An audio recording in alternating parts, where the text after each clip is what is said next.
பீஸா, burger, ஃப்ரைஸ்ன்னு எது சாப்பிட்டாலும் Coke அல்லது பெப்சி குடிக்கிறோமே, இது எதனால? தெரிஞ்சுக்கலாமா?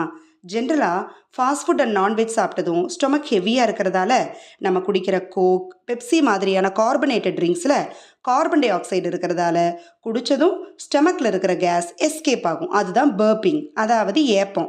பர்பிங்க்கு அப்புறம் ஸ்டொமக் லைட்டான மாதிரி இருக்கும். ஆனால் ரியாலிட்டி என்னென்னா, கூலிங்காக நம்ம குடிக்கிற சாஃப்ட் ட்ரிங்க்ஸ் பிளட் வெசல்ஸை நேரோ பண்ணி டைஜஷனை ஸ்லோ டவுன் ஆக்கிரும். அண்ட் நம்ம சாப்பிட்ற ஃபுட்டை பிரேக் டவுன் பண்ணுற என்சைம்ஸோட ஆக்டிவிட்டியை குறைக்கிறதாலையும் டைஜஷன் ஸ்லோ ஆயிரும். மோஸ்ட் இம்பார்ட்டன்ட்லி பெப்சி, கோக், சில energy drinks and cola based சோடாஸில் சுகர் அண்ட் கெஃபைன் இருக்கிறதால பிரெயின் செல்ஸை ஸ்டிமுலேட் பண்ணி டோப்பமைனை ரிலீஸ் பண்ண வைக்குது. அதனால தான் கோக், பெப்சி, இந்த கார்பனேட் ட்ரிங்க்ஸ் எல்லாம் குடித்த உடனேயும் எனர்ஜெட்டிக்காக இருக்கிற மாதிரி ஃபீல் ஆகுது. எப்பெல்லாம் டயர்டாக லோவாக ஃபீல் பண்ணுறோமோ அப்பெல்லாம் கார்பனேட்டட் ட்ரிங்க்ஸ் குடித்தா சரியாயிடுன்னு ஒரு ஹேபிட் ஃபார்மிங் பிஹேவியரை ஏற்படுத்துறதால இதுவும் கைண்ட் ஆஃப் அடிக்ஷன். இதனால தான் ஒவ்வொரு முறையும் நம்ம ஆர்டரில் கோக் அண்ட் பெப்சி எல்லாம் இருக்குது.